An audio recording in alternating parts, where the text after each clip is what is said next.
வணக்கம் நண்பர்களே. அதாவது தமிழக வெற்றிக் கழகம் விஜய் அவர்கள் மார்ச் 7 மாமல்லபுரத்தில் நடந்த பெண் நிர்வாகிகள் பங்கேற்பு நிகழ்ச்சியில் 8 மகத்தான திட்டங்களை அறிவித்துள்ளார். அதில் முதலாவது பார்த்திங்கன்னா 1வது முதல் 12ஆம் வகுப்பு வரை படிக்கும் மாணவர்களுக்கு அவர்கள் பெற்றோரோ அல்லது பாதுகாவலரோ வருடத்திற்கு 15,000 செலுத்தப்படும்.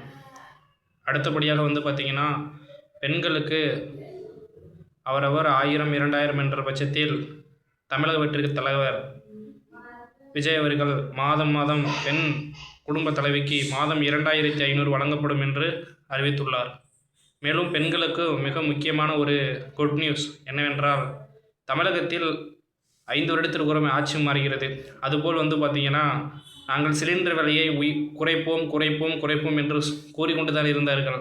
ஆனால் இந்த பட்சத்தில் பார்த்திங்கன்னா விஜய் அவர்கள் வருடத்திற்கு 6 சிலிண்டர் இலவசமாக வழங்கப்படும் என்று கூறிவிட்டார்.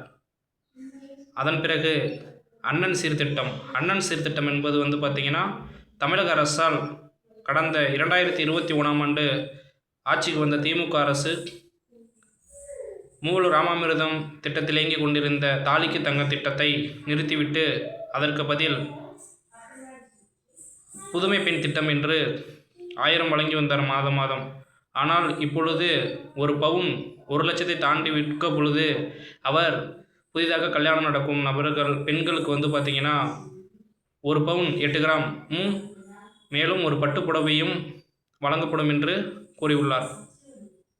அதற்கு பிறகு தாய்மாமன் திட்டம், அதாவது அரசு மருத்துவமனையில் பிறக்கும் குழந்தைகளுக்கு மோதிரமும் மேலும் வெல்கம் கிட்டும் வழங்கப்படும் என்று கூறியுள்ளார். மேலும் பார்த்திங்கன்னா பெண்களுக்கு பாதுகாப்புன்னு கருதி வாகனங்கள், ரிக்ஷா, ஆட்டோ போன்ற தொலைதூர வாகனங்களில் பார்த்திங்கன்னா அலர்ட் செயலி, அதாவது SOS ஆல்ரெடி தமிழக அரசு பயன்படுத்தி வரும் திட்டம் மாதிரி பார்த்திங்கன்னா இதை ஒன்று அறிவிச்சிருக்காரு. அதன் பிறகு பார்த்திங்கன்னா